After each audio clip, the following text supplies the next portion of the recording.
Namaskar, hello and a very warm welcome to this 5-day online training on online financial security. My name is Tanvi Khurana and this entire training has been organized by CIET NCERT in collaboration with ISEA CDAC.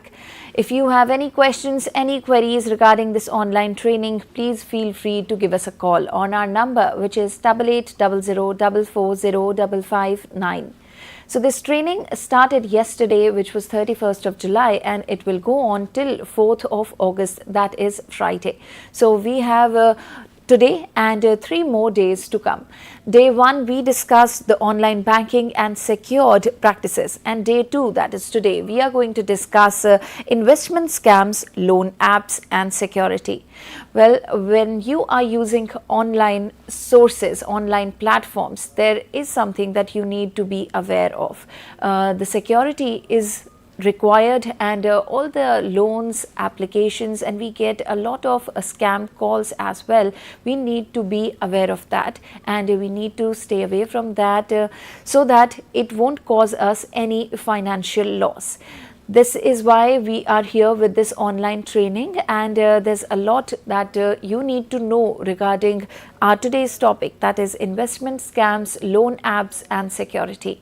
We have a guest with us, and he'll be answering all your doubts, all your queries. Let me please introduce to you Dr. Sunil B. Mane. Sir, a very warm welcome to you. Thank you. Thank you. Thank you so much. Sir is an associate professor from College of Engineering, Pune. And like I said, he'll be answering your questions. But before we begin this discussion, let me just tell you that there are multiple ways through which you can register in this particular training and you can participate in it. I will explain you the entire process with the help of our website towards the end of this program. So please watch this entire program, and once you watch all the training days, that is till the 4th date, till the 5th date, that is 4th of August, the last day a quiz link will be given to you, and if you participate in that quiz and score more than 70%, then you will be given a participation certificate. So please watch all the series that we are going to do. And before we begin, yes, like I said, there are multiple ways through which you can get in touch with us. One is a phone number, definitely. The other is our YouTube channel, NCERT Official. In the live chat box, you can write down your questions, your queries till 5 o'clock. Till the moment our expert is with us, and you can raise your queries, and we'll be taking those queries towards the end of the program. You can also write your queries on our email ID, which is training.helpdesk@ciet.nic.in. This is one sole email ID wherein you can raise your questions not just during the program but later on as well. There's a whole team working on it, and they'll be answering all your questions, all your doubts. Just allow us certain time. And for certification, please have some patience. The moment you finish your quiz and you are scoring 70% and above, the whole team will take some time, approximately 30 days, to prepare those certificates. So make sure when you are registering yourself, you are putting right information in it. All right, this was entire information regarding the online training. But once we begin this conversation on our today's topic, just want to tell you once again that we are extremely proud of the fact that India assumed G20 presidency and would convene the G20 Leaders Summit for the first time in the country this year, that is 2023. A nation deeply committed to democracy and multilateralism, India's G20 presidency would be a watershed moment in her history, as it seeks to play an important role by finding global pragmatic solutions for the well-being of all, and in doing so manifest its true spirit of Vasudhaiva Kutumbakam, or should I say the world is one family. Vasudhaiva Kutumbakam also translates to one earth, one family, one future. And that is exactly the theme of this year's India's G20 presidency. So let's begin with our discussion without further ado, and I would like to ask Sir here, Sir, what is it so important about investment scams, about loan apps and security that you think our viewers need to know? Sir. Yeah. So basically, they need to be very careful about what exactly the activities they are doing online. and what kind of investment they are doing, what kind of applications they are using. They should be sure about it. And yes, if they feel that these are the legitimate kind of applications and the portals, then they can go ahead with. Otherwise, they need to take extra precaution about their acts on the internet. That is what I feel. Yeah. So, shall we begin our conversation? And I can see that you have prepared a presentation. Would you like to share more Yeah. information regarding that? Yeah, sure, surely. So we will be covering a little bit of the content which I have prepared for this particular awareness kind of training, wherein we will be discussing about the investment scams, then various loan applications, wallet applications they are there around us, and what security measures we need to take about and all. So all those content I'll be covering through my presentation. So if you say go ahead, so I can start my presentation. Please, please go ahead, sir. Yeah, thank you so very much. So, audience, let us start with our this presentation, the discussion about the investment scam through this presentation. Okay. So, the agenda for this today's discussion is about the introduction about what all these talk about. Okay, and then the payment applications which are there, and nowadays which we are actually using extensively for convenient transfer of funds and paying of the bills and so on. So then investment scams, then we'll be talking about the loan apps scams and so on. So ultimately we'll be concluding with what are the various remarks which will be there, so that we can follow it for forever, and then we should be careful about all these financial applications and scams. So to start with the introduction, we can say that the investment scams basically and the fraudulent loan applications are now very significant in Indian market, Indian financial market. Okay, so as you can see, a lot of agencies have conducted surveys about these public which are using these online applications and so on. And from their survey, it has been shown that 42% of Indians experience the financial fraud. Okay, and in the last 3 years, 74% of those who have experienced failed to get their money back. So it is a very huge amount, and you can say huge numbers which we can see here. Okay, then the Reserve Bank of India basically identified such 600 odd illegal lending applications, okay, which are basically operating around us. And according to the India Today survey, we can see that the central bank had received around over 2,500 complaints against all these online frauds or online lending applications from just January 20 to March 21. Okay, so you can, so this is data little older, but yes, you can just imagine that these figures are now grown up. Okay, so that is about the introduction about these scams. Talking about the application, so we'll start now the presentation in three. Payment applications. First, we'll talk about. Then we'll be talking about the investment scams, and then we'll be talking about the loan application scams. So to start with payment applications, so you can see there are so many players now in market who are having the independent wallets, or you can say payment applications, such as Paytm, PhonePe, GPay. These are the popular ones, and Amazon Pay. And there are also a few applications which are, of particular banks, okay, which are also there. So all these applications are, built for your ease, for your, easy fund transfer, and easy to uh, pay the bills and so on. So all those become very easy. That's why these payment applications have become very popular nowadays, and everyone is using all these payment applications. Okay. So yes, so these payment applications are freely available in the Indian market. Even many banks are also having their own independent pay apps. So you can see the SBI is also having Buddy. So which is basically a app developed by SBI online, okay, or State Bank of India. So you also there are some applications available for specifically for Android applications. There are some specific applications for iOS, okay, and many other smartphones also. So the pay apps is a very big market now, and these applications basically uses your phone's internet connection. So that is very mandatory one. If the internet connection is not there, so you cannot use these applications. So yes, so whatever is the connection available to your phone, that is 4G, 3G, 2G, whatever, so or Wi-Fi. So that basically connection enables the application to start, paying your bills or to start working. Okay, so most of these particular applications are basically now many people have switched their online banking accounts. They have joined their accounts to these one of these kind of payment applications, and no more like physical currency is used. Okay, only e-wallet payments are becoming more flexible and easy to use. Okay, so that's why these are becoming very popular nowadays.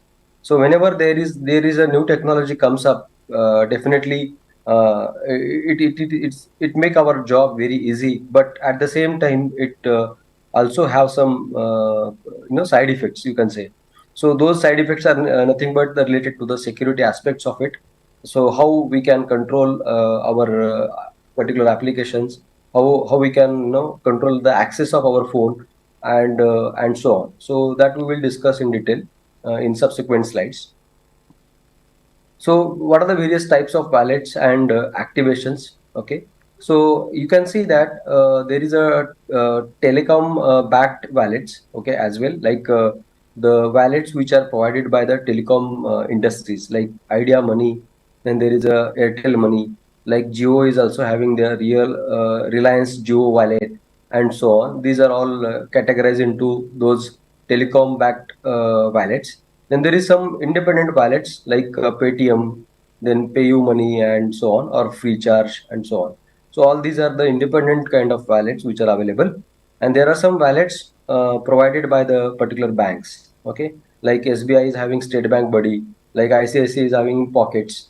Okay, and other applications which are also available. So if we classify all these payment applications into these three categories, like telecom backed wallets, independent wallets, and wallets by the banks. Okay, so these three categories are very popular. So that's why we have divided entire pay apps into these three categories. All these applications basically required to register a registered mobile number through which all these applications acts, or these through which these applications will work. Okay, so that is called as RMN, registered mobile number, so which is used for configuration of this kind of applications. And yes, so these are through particular bank accounts. So you should have a bank account through which you can join this particular payment application, and then you can start using it. Okay, either bank account or a UPI or a credit card, ATM card details for registering and referring this to the particular money. So once you are registered this mobile number to this payment app, then you need to set a password. Okay, usually it is recommended that you should use a fingerprint lock if it is available for your phone. Okay, so that is nothing but the types of wallets and activation, how exactly those applications are activated. So what are the various threats associated with these payment applications? So we need to understand that.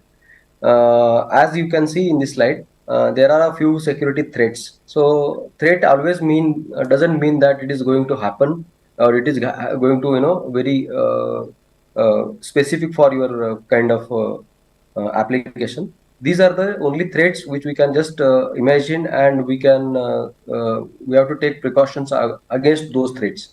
Okay, so you need to know about these various threats. That is, first one is OTP frauds. Okay, then QR code frauds, then screen sharing applications. Okay, such as any desk application or quick support application. Then there are certain customer care numbers which are given on these kind of platforms, application platforms. So remember that these all payment applications, they are also having a web server, or you can say a website or web portal on which their more details have been displayed, okay, which is not possible for them to display it on the mobile phone. Okay, so such details are more available on their website. So it is recommended that so always you go through their websites and read all those kind of terms and conditions which are given or displayed on their websites. Okay, so we'll understand all these frauds, or you can say threats, one by one. Okay, like KYC verification fraud, then loan on phone. Okay, which is mobile app security concerns are raised in under this loan on phone. Okay, so we'll see one by one. First one is OTP frauds. As you can see, there is a tagline. Okay, sharing food is good, but not your OTP. Nowadays this is a very important tagline which everyone has to follow. Okay, so you remember that if you are getting a call and asking about a OTP, definitely you should not share that OTP with anyone else. Okay, so definitely you should understand that that is an alert, and you have to first of all stop your conversation, or you have to think over it, and then definitely you have to act on it, what to be done and what not to be done. Okay, so never share any kind of OTP with your in any kind of phone call that you may receive. Okay, you can see here a woman loses rupees 7 lakh by sharing the OTP 28 times. Okay, you can see nowadays, since India is having a huge population, you can see if we only think of 1%, okay, then also around 1.4 millions of users may get uh, affected or get these cyber attacks. Okay, so OTP frauds are nowadays becoming very prominent. Okay, so basically fraudsters pretending to themselves as a genuine or bank officials. Okay, and calling for the verification of the particular application. So let us say you have a particular application on your phone, and they just everyone has those popular applications, so that they just pretend that they are officials, and they call you and take the details about that particular verification, maybe related to you are asking about your identification, or your personal details and so on. All those aspects may happen with these fraudsters. So then basically we should be alert about this, and we should be very well sure about these bank officials never call us for asking any kind of OTP verification or any kind of you can say identification verification, or asking about our PAN numbers or asking about our other numbers on phone. So whatever is required, they ask you to come to the branch and submit your KYC documents and so on. So never share kind of this OTP. That is the first thing. Then there is a very large fraud which is happening nowadays, that is QR code fraud. Okay, so this is basically a kind of few tricks used by these fraudsters. What they do is basically they share a kind of QR code, and asking you to pay the make the payment of the goods that you have already purchased online. Okay, maybe sometimes you are in hurry, and you might be not knowing what has been purchased by you and so on. So such purchasing, whatever you are doing, some way or other they will come to know about that purchase, and they basically ask you to do the payment on a particular that QR code. Okay, when you scan and start the transaction, they will ask for your PIN number. Okay, so remember that when you are receiving money, you never give your PIN. Okay, so whenever there is a receipt of payment, so no need to share the PIN number. So that is very important. Only you have to receive it by using, maybe your phone number is sufficient for receiving the funds. Okay, so and then never share your QR code to anyone else. Otherwise, it contains all your bank account details and so on. So you have to be very careful about scanning and doing some payments, or in the various shops and so on. Okay, sometimes it happen that if you are scanning the QR code, at the background that particular some fraudster or some kind of fraud application may get installed on your mobile phone, which is basically if you are in hurry, and then it happens that you click on next, and you will just install that application and forget to use it. Okay, then from there, from that point, the particular application which has been installed, that starts scanning your mobile phone, and whatever the access it has, so it will just scan all the documents, all the information available on your phone and so on. Okay, so you have to be very careful what exactly you are scanning, and whether that name of the shop is appearing somewhere and so on. All those verification you need to do it before doing any kind of the payments. Then there is a screen sharing applications which are available. Okay, nowadays this AnyDesk, what happens most of the times, if we are getting some malfunctioning of our mobile phone, what we do, we basically get connected to our one of the friend, or someone else who is having technical support. Okay, so that technical support, if you want to take, do not install such AnyDesk and so on, because unless and until you are very sure about that technical support person. Okay, what happens basically, that technical support person will get entire access to your phone using this AnyDesk or quick support kind of applications. Okay, these are very small applications, and they give remote access to your mobile. So they will just start handling your mobile phone, whatever the things you are doing. You can see at the left hand side, this is your phone at your place, and the screen that is visible for the you can say a fraudster. Okay, so he can look into what exactly you are typing, what OTP you are entering, and what all details you are doing. Okay, all those kind of the activities he can monitor, okay, remotely. So that is very important aspect. So you should not install such kind of the screen sharing kind of applications. Okay, and if you install these applications, your mobile screen is completely viewed by the other end, and they may take out your UPI pin and so on, and later on they can transfer the funds from your account to somewhere else. Okay, so again, once the if you lose the money, then it is very difficult for to recover all those money that you already lost. Okay, so that's why you have to be very sure about what exactly the applications you are installing, and whether you are installing such kind of the applications, AnyDesk or Quick Support. Then the next one is the customer care. So yes, so always whatever the problem we get, we go to Google, and we just type that customer care number for so and so on application and so on. Okay, so if you type that thing in the Google, so you can see you get lot many links which are having the different kind of numbers and so on. So it is very surprising that for a customer care number for a particular enterprise, so it should be a single number, right?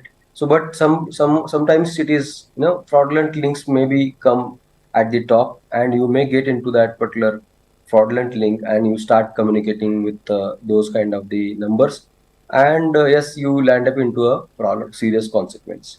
So if you do such searches in Google, so you have to be very careful about whether you are getting a fraudulent link or fraudulent customer care numbers, or you are getting a genuine customer care number. So that you have to be very sure about. Then the payment wallet apps have help desk inside the application itself. So you should operate through that particular help desk. That is more you can say important, and you should be follow that instructions from the help desk which is already available inside the applications, instead of directly contacting to Google and getting the number. Okay, because we don't know the numbers are whether those numbers are genuine or not.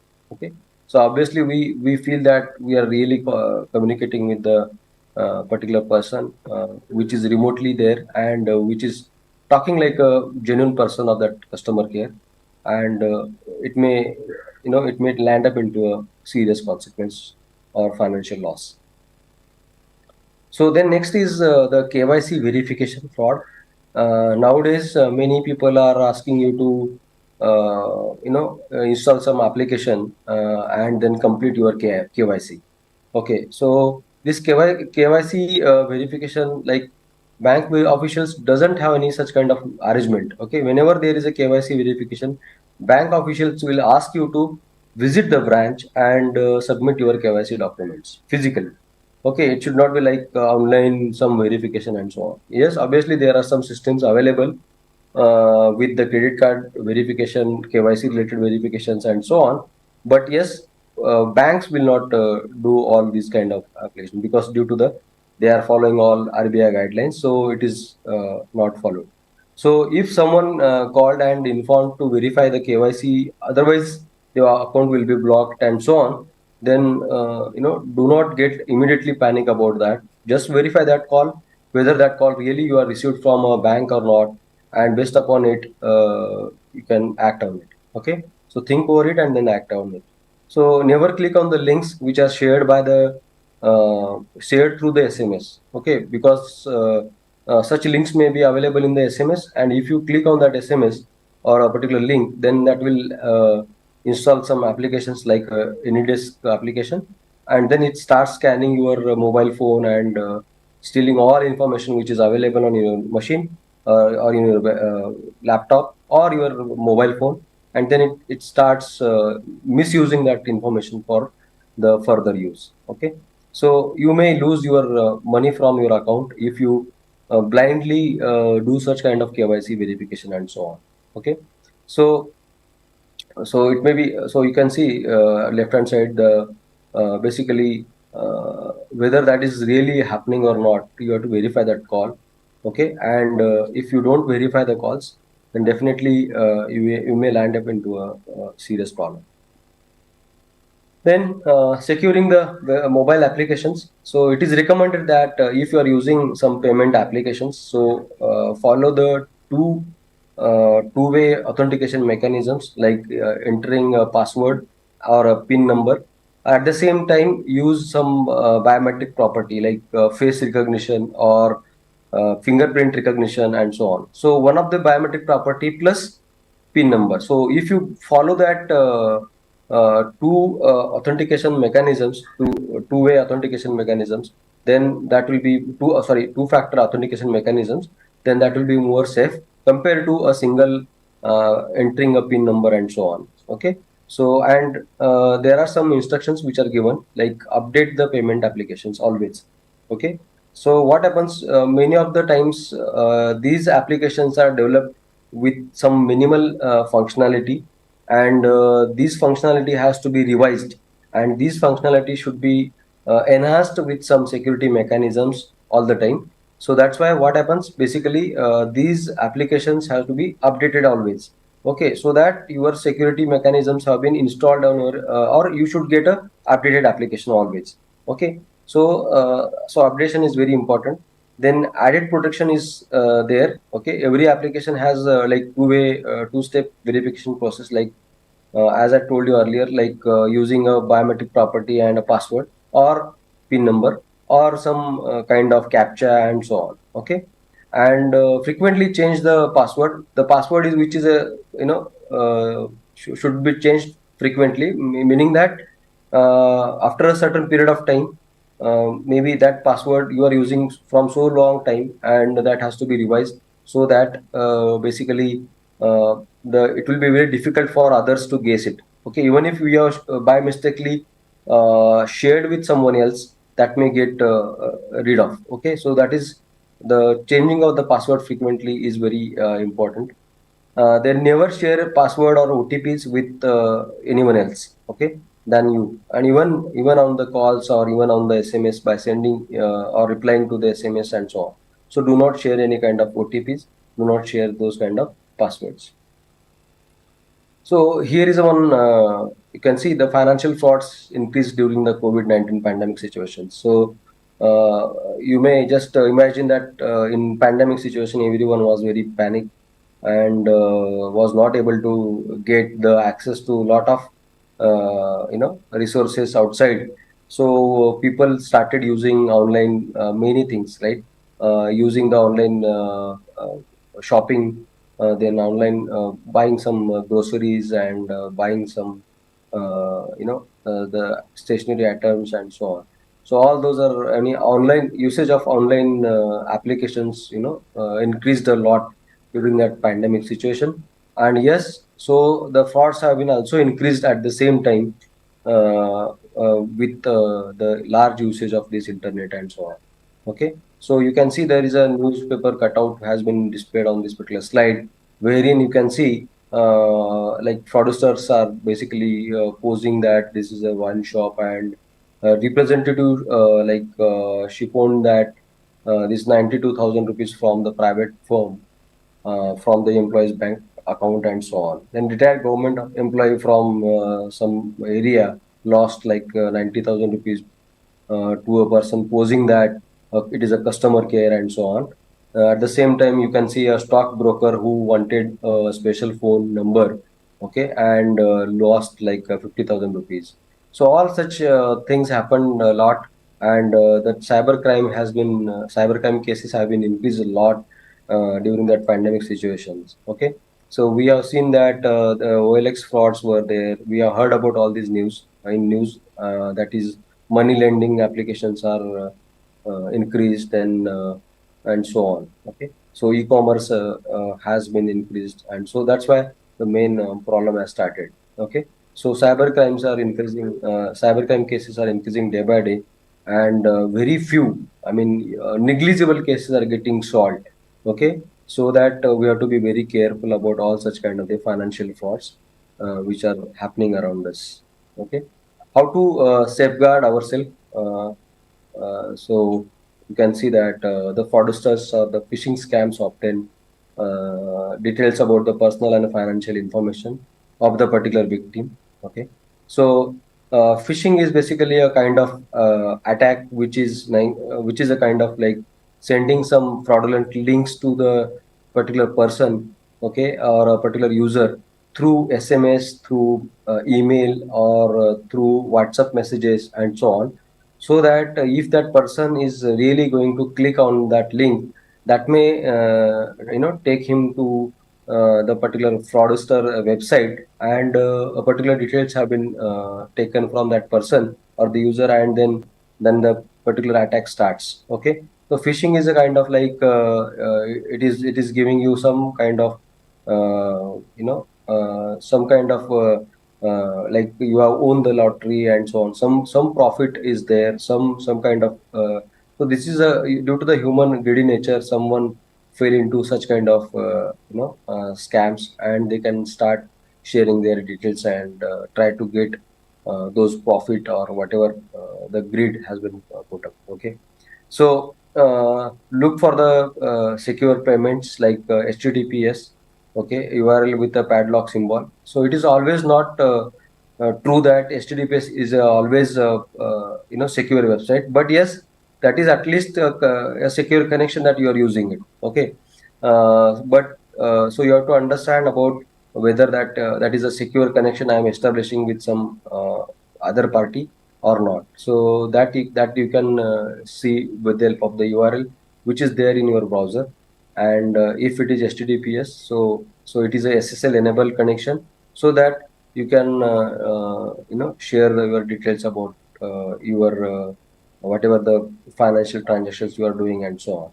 Okay, but nowadays due to this whatever phishing websites are coming up, the number of phishing websites also increased a lot. They are also nowadays using this HTTPS and so on. So you have to be very careful about. So before starting any kind of transaction, you should conduct some survey, or read some reviews about that particular financial website, and then you start doing some transactions with that website. Okay, so HTTPS is the first you can say primary kind of element, but yes, you have to go through the various reviews of that particular website, and then you start sharing your kind of details, personal details. Then never share any kind of the OTP PIN numbers in any form, like in on call or so on. Then never do transactions while you are on call. So if you are talking to someone else, and if you are entering some kind of doing some financial transactions and so on, so never do that, because most of the time such calls are received by you, and these calls are actually guiding you to conduct a particular transaction. Okay, carry on that transaction in a specified way, so which is again definitely going to be land up into a problem, okay, financial problem for you. So that's why you should not carry any kind of transactions while you are on call. Then do not click on fill up any kind of the information on the short links provided by the buyer or seller. Okay, there are some even if look at the link, okay, that link basically looks like a fraudulent link. Okay, so you apply your perception and based upon your own perception, you should be careful about whether that link is a genuine link and so on. Then only you can click and then you can go ahead with entering your information. Okay, otherwise you should not. Then do not fill any kind of Google forms. So nowadays, it has very become easy for everyone that just create a form, Google form, and whatever the information you want to, collect from all the from a group of people. So you can just create that form and share the link of the form, and you can collect all those details. Okay, within a very short period of time. So that has become very easy. Even getting the opinion poll and so on.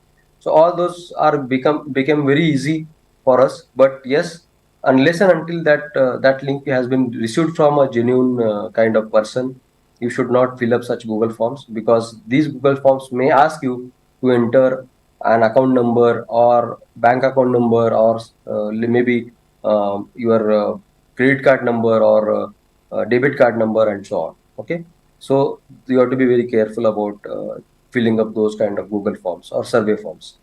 So do not scan QR codes. If you scan it, it means that the money is getting debited from your account. Okay, so do not scan at all. So that is very important. Then banker will never ask you any kind of advance fee before processing of the loan application. Okay, so this is very important aspect you should understand. Okay, so first of all, your whatever the transactions you are doing with the banks, okay, you should be have some verification, your own judgment about it, and then you can go ahead with it, with that thing. Okay, so banks basically charge the processing fee which is deducted from the loan amount itself, and you have to be careful about that. Okay, and then you can, so these are the various ways by which you can safeguard yourself from such kind of the various frauds. Okay, so there was a case on Yes Bank wherein the Pratik, which is a just a name, is a victim of phone pay fraud and lost a amount of rupees 50K. Okay, again that number is also just a sample. So a fraudster called Mr. Pratik phone, and basically Truecaller on his phone mobile number displayed that fraudster number is a Pratik's relative and so on. So once Pratik picked up that call, and basically fraudster informed that I'm your relative and I have a problem in my Yes Bank account. So I need to spend some money urgently, and so I will send you 20K, and you have to deposit this 20K into the account number which I will share with you on the SMS. And then Pratik started opened that SMS, and he basically clicked on that link and redirected to a phone pay account, and he lost the 50K amount, okay, which was debited from Pratik's account. And so then that fraud happened. Okay, let us understand how this fraud happened. Basically, he shocked about this, like understanding anything, why, what, how this particular amount has been transferred to him and so on. What happened to him? Okay, so Pratik found that he was received one similar kind of link a few days ago, and posing that some offer kind of like Maya website. Okay, and 90% discount was there. Okay, so he just clicked on it and installed that application, and then he never used that application. He just forgot. Okay, and afterwards, after a week's time, basically he received that call, fraudulent call, and this basically loss of money has happened. Okay, so Pratik has lost his hard-earned money, and we have to be serious about this kind of consequences may happen if you really share your details. Also, if you install the applications, okay, knowingly or unknowingly, you have to be very serious about whatever the discount you are getting. If it is a 90% discount itself, looks like a fraudster. So you have to be, you should not be serious about such installing the applications and so on. Okay, so the tip is here, never download mobile applications from unknown sources. Okay, so a chain of application, or you can say application referred by his friend over a message and so on. So never use such kind of applications. Many of the times you may also get some messages forwarded by your friends, wherein you can see that there is a only link available. If you click on it and then directly go to the maybe a Play Store or somewhere, and it starts in downloading that application. So you have to be very careful about clicking on those kind of links. So how to basically check the security, whether the security has been properly configured or not in your browser. Okay, so let us take example of this Mozilla Firefox browser. Just right click a blank area of the browser screen and select the view page info or properties. Look into the particular entry for the connection or security, which is followed by the encryption status and protected use. Okay, you can see here. Okay, so there is one security tab which is available, and if you click on that security tab, so you will get all these details. Okay, even you can see the website name is available here, the owner of this website. Okay, and let's encrypt, verified by let's encrypt, some certifying authority, and here the certificate is also available. That certificate is expired on June to 2020 and so on. So all such kind of information which is available. Even there are some technical details about that. The connection is encrypted connection because that is a HTTPS. So the more details about that, technical details about the encryption has been given here at the bottom of this particular widget. Okay, so from this form you can understand that this is a website, and this website is basically a SSL enabled website, and you can check the security aspect of that particular website by using these things. And also you have to check the permissions, whether what kind of permissions are allowed for this particular website and so on. Okay, so here you can see these permissions by clicking on the permissions button. Okay, that button is very besides that security, and you can see the various fields are available in that widget. You can see access your location, which is always ask, then autoplay, which is also block the audio, then there is a pop-up windows, that is a block, then override keyword shortcuts, which is allowed, and then set cookies, use defaults, maybe share the screen. Okay, always ask for it, then store the permission. So all kind of permissions, what kind of permissions have been given, or what kind of permissions are available for that particular website, which we can accessing now, that is smallbusiness.cron.com. So you can see all those accesses what have been set for that particular website. Okay, so through this you can understand the permissions. So whenever you want to do some research about a particular example which is given, then so you can really go and you can see that particular thing. Okay, then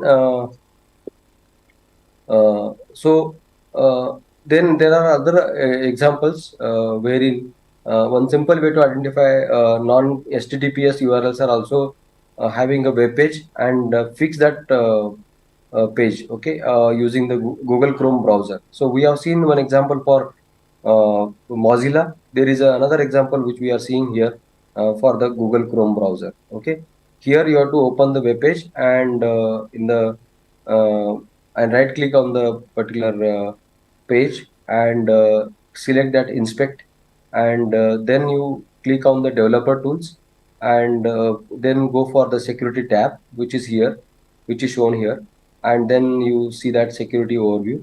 Then if you see that security overview here, this page is not secure. Okay, so Google Chrome itself is now warning you that this page is not secure, so you should not access it. Okay, so for the sake, the identification has been removed. So you can see non-secure origins. Okay, so you can essentially get the details about whether that particular website is a genuine website or having any kind of security concerns and so on. So that is already warned by your Google Chrome if the Google Chrome is updated one. Okay.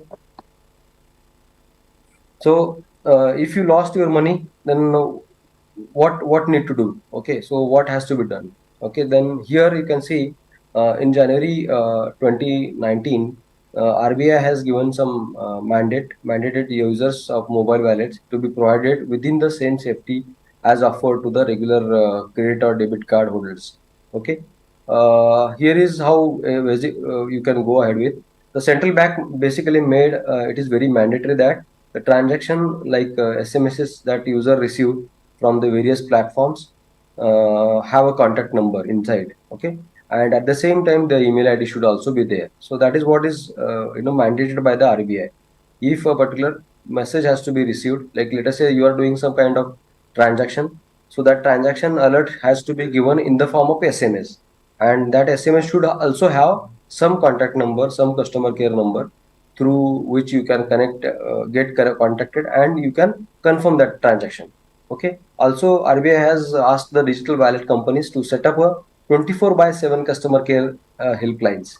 Okay, which are basically within the app. It is available where people can basically report fraud or any loss or any theft in order to ensure that customers are assisted and given a full refund. Okay, so immediately if you get such kind of the transfer of some money from your account to someone else's account, then you should immediately report to such kind of the helplines. That is very useful for to take a particular action against the loss of money that may happen with anyone. Okay, then what we have seen is we have to be very careful about all those rules and regulations which has been set by RBI. Okay, first thing is you should understand that there are some key highlights which we have to just go through it. If you want to go through many more details, you can have this following link which you can go through and you can read all those instructions again. But at the same time the highlights are like customer is only liable for any kind of loss due to the unauthorized transaction if it happened because of their own negligence. Then if unauthorized or fraudulent transaction were reported within 3 days, then the entire amount will be refunded. Then if the fraud is reported within 4 to 7 days, then the transaction value of rupees 10,000 or whichever is lower, okay, will be refunded. Then, if the fraud reported after 7 days, the refund will be as per the RBI approved policy or the guidelines, and also the e-wallet company. Okay, so you have to be very serious about that. If you come across such kind of the loss of money, immediately you have to take particular action against that thing. Okay, so this is all about the payment applications that we have just seen. Now we'll proceed with the investment scams. Yes, so everyone is very curious about how to utilize their funds, how to invest their funds, where to invest their funds, where the return on investment is more, and where I should get the more profit, and so on. So all those investment related aspects are very important, and people are nowadays they are coming across all such online frauds. Okay, which are called as investment scams. Okay, if we discuss about that, we will see that the whatever the amount we are investing, we want quick returns. Okay, and those returns should be more as compared with the value of the money and so on. So such returns which we are expecting within a short period of time, then there is a lot of risk involved in that. We should understand that the investment is there, and then we are expecting a large return, then there is a little risk associated with it. Okay, Okay. and Uh, such kind of investment scams are basically designed to deceive basically or defraud suspecting investors. And scams may take various forms like such as Ponzi schemes or pyramid schemes or fake investment companies or unauthorized collective investments in, and so on. Okay, okay. so Ponzi schemes are basically, yeah. So we have last 1 minute left. So I would request you to please wrap up your conversation.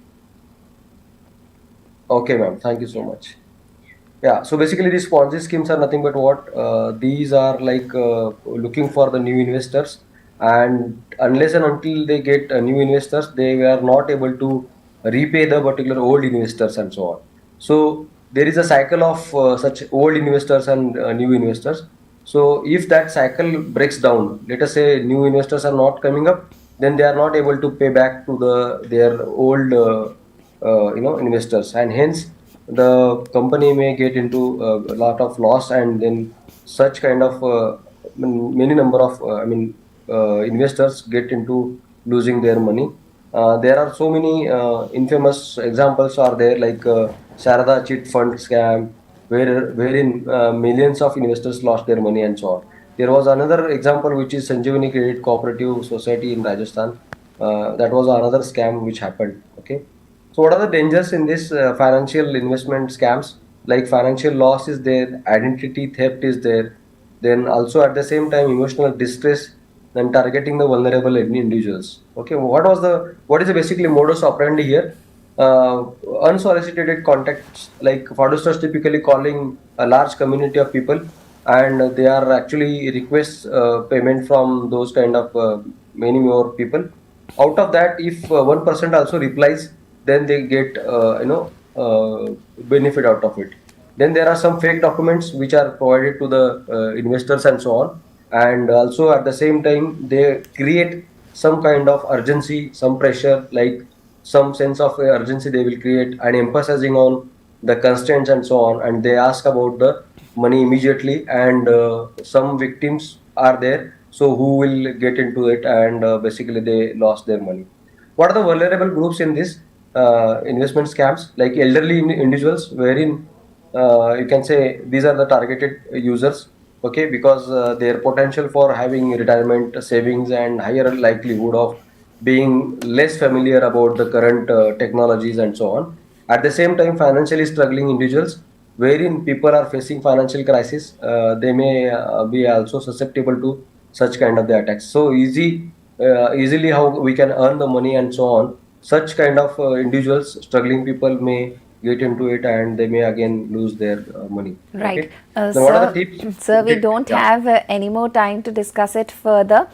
But on the basis Okay. of what we have discussed so far, we have received a few questions. So, if you allow, I'll just ask quickly a few questions. Okay.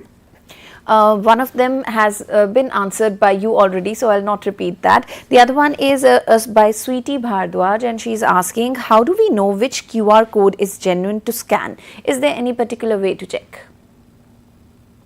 Yeah, so you have to first of all check that URL, or the URL that you have received from a genuine source or not. So first of all, you have to research on that. Maybe you have to take some reviews. You have to go to take the reviews on that particular URL, the keyword present in that URL, and so on. And if you are getting some very shortened kind of URLs, then they are susceptible, or you can say they are kind of a fraudulent links. But yes, if you are getting some keywords which are there in the URL, you have to search, or you have to get some feedback on that URL from others, and then after checking the genuineness of that URL, then only you can classify these are the fraudulent links, and these are the basically genuine links. Fraudulent links are very unusual links because they don't follow any kind of syntax.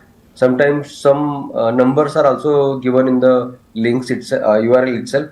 So those are the various, you can say fraudulent links. Okay, so one has to keenly observe to check whether it's a fraud dealing with you or it's a genuine person. Yes. Thank you. Thank you so much, sir, for a very informative program. We have received multiple compliments for your entire program. People are saying it's wonderful and it's indeed informative. Thank you so much, sir, for being a part of our program today. Thank you so much, ma'am. Thank you. Thank you. Thank you to all the viewers for being a part of this program. We can see your compliments, your questions in the live chat box, and it's time for me to tell you that how you can participate or register yourself in this 5-day online training.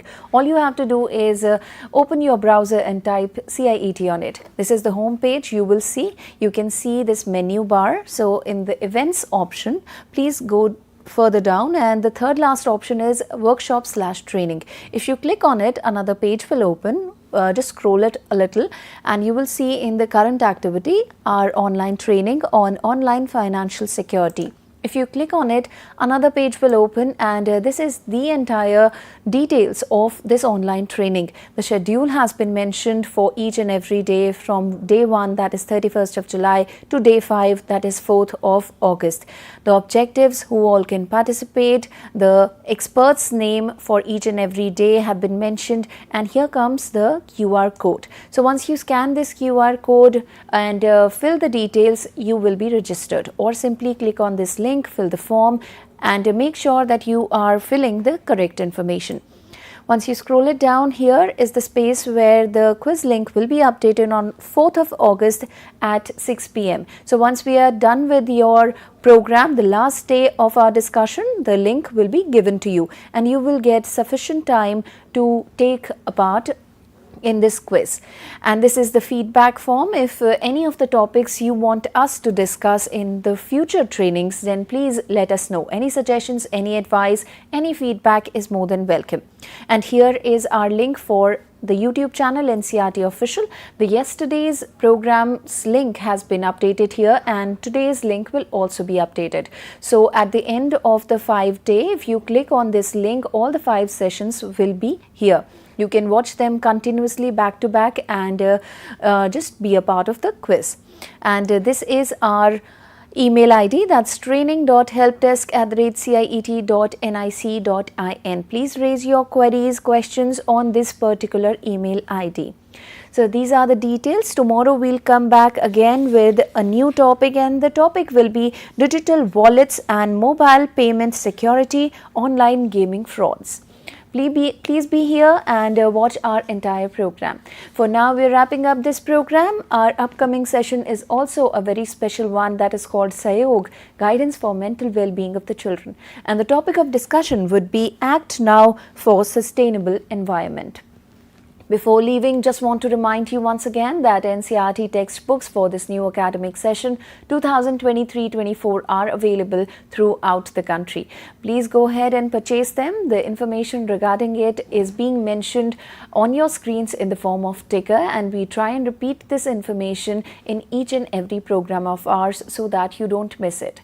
Please purchase it as soon as possible. Thank you so much. My name is Tanvi Khurana. I'll take a leave of you. Have a good day ahead. Namaskar.